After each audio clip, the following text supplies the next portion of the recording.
Health system और सरकारी अस्पतालों की हालत क्या है।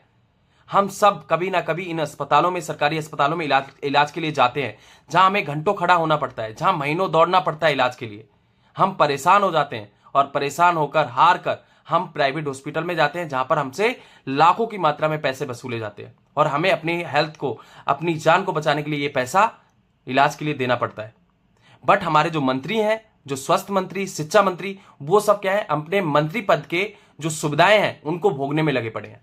उन्हें अपने दायित्व, अपनी जिम्मेदारी, अपनी अकाउंटेबिलिटी से कोई मतलब नहीं है। इन अस्पतालों की क्या हालत है, इनको कैसे सुधारा जाएगा, आगे के दिशा निर्देश क्या होंगे, कौन सी दिक्कतें हैं, कैसे निपटा जाएगा, इनके ऊपर कोई चर्चा नहीं होती है। बल्कि आपको दूसरे मुद्दों में फंसा दिया जाएगा, उलझा दिया जाएगा। आप उनमें लड़ते रहिए आपस में, चाहे हिंदू मुस्लिम करिए, चाहे फिर आप कुछ भी करिए, उनमें फालतू की चीजों में उलझा के रखा जाता है। हकीकत आज यह है कि हमारे सरकारी अस्पतालों में आप देखोगे तो चिकित्सा की जो सुविधाएं हैं वो पर्याप्त मात्रा में उपलब्ध नहीं है। डॉक्टर नहीं है, रूम नहीं है, बेड नहीं है अस्पतालों में, और तो और जो एक नर्सिंग स्टाफ होना चाहिए, वेल एजुकेटेड, स्किलफुल, वो भी उपलब्ध नहीं होता है। गांव की तो हालत ही मत पूछिए।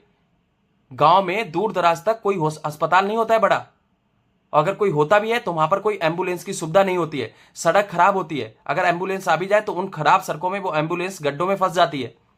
लोगों को कंधे पर डालकर, चारपाई पे रखकर अपने मरीज को उन अस्पतालों में लेकर जाना पड़ता है। और इन नेताओं को इन सुविधाओं की, इन चीजों की याद कब आती है? जब इलेक्शन होता है, जब वोट लेने होते हैं।